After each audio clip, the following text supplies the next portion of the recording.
Hello everyone, and welcome to History of the Ancient World. Today, we're diving into one of the most legendary conflicts ever told, the Trojan War. Was it a real historical event, a brilliant piece of fiction, or something in between? Let's unravel the myth and find the truth. The story, as many of you know, is immortalized in Homer's epic poem, the Iliad. It all starts with a wedding, a golden apple, and a fateful judgment. When Paris, a prince of Troy, is asked to decide who is the fairest among the goddesses, Hera, Athena, and Aphrodite, he makes a choice that will seal the fate of his city. He chooses Aphrodite, who in return promises him the most beautiful woman in the world, Helen, the wife of Menelaus, the king of Sparta.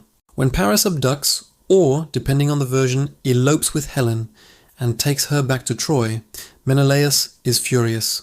He calls upon his brother Agamemnon, the powerful king of Mycenae. Together they rally the Achaean princes, the greatest heroes of Greece, to sail across the Aegean Sea, lay siege to the magnificent city of Troy, and bring Helen back. This is how a 10-year war filled with heroism, tragedy, and divine intervention begins. The cast of characters is nothing short of spectacular. On the Greek side, you have Achilles, the nearly invincible warrior, swift-footed and fearsome, but doomed by a prophecy.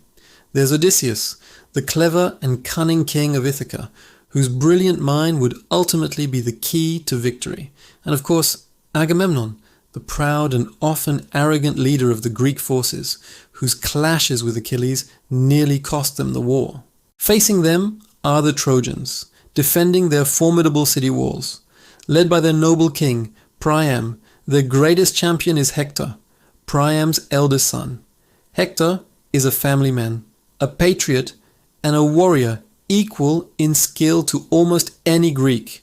He fights not for glory, but for his home, his wife, and his child.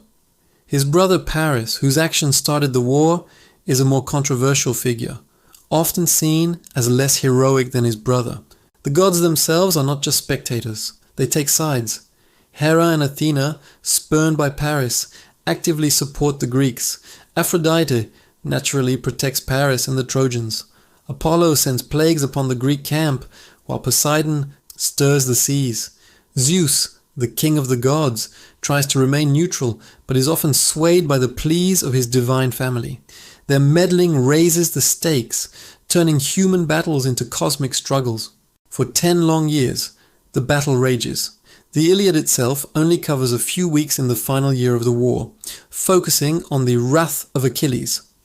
After a bitter dispute with Agamemnon over a war prize, a woman named Briseis, Achilles, withdraws from the fighting. Without their greatest warrior, the Greek forces suffer devastating losses. The Trojans, led by Hector, push them all the way back to their ships, nearly ending the war in a Trojan victory. It is only after the death of his beloved friend and companion Patroclus at the hands of Hector that Achilles is driven by grief and rage to return to the battlefield. The ensuing duel between Achilles and Hector is one of the most poignant and dramatic moments in all of literature. Achilles, fueled by vengeance, defeats Hector and disrespects his body, dragging it behind his chariot. It's a dark moment that highlights the brutal cost of war.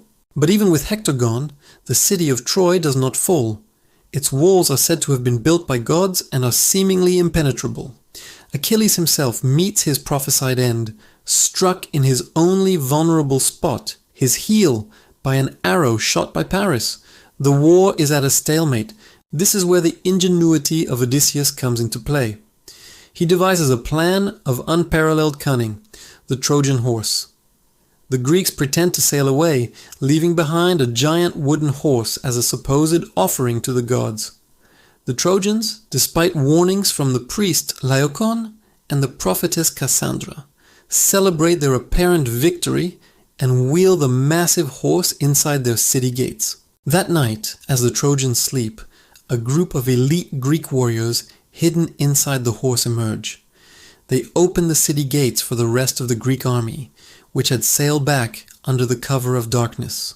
What follows is the complete and utter sack of Troy.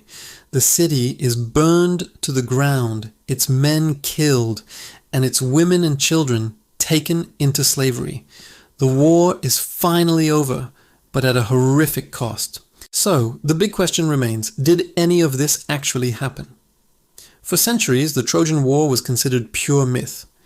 But in the 1870s, a German amateur archaeologist named Heinrich Schliemann began excavations in modern-day Turkey. He was obsessed with Homer and believed the epics were historical fact.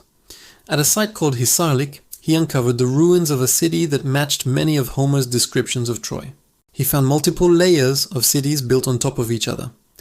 One layer, now known as Troy Severna, shows clear evidence of destruction by fire and warfare around 1200 BCE.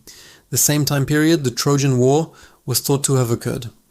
Archaeologists have found arrowheads, signs of a siege, and hastily buried bodies.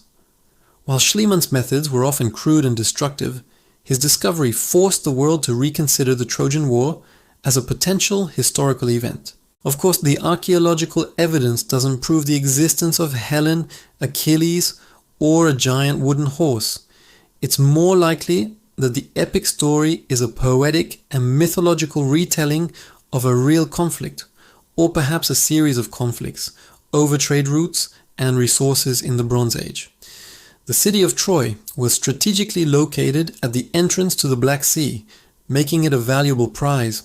The Trojan War story, then, is likely a blend of historical memory and rich mythology. A real war for economic and political control may have been fought, and over centuries of oral tradition, this conflict was embellished with gods, demigods, and epic heroes. Homer, or the poets we call Homer, took these stories and crafted them into the timeless masterpieces we have today. What makes the Trojan War so enduring is not just the action and adventure, but its deep exploration of human themes: honor, glory, love, loss, rage, and the devastating consequences of war. It shows us that there are no real winners in such a conflict.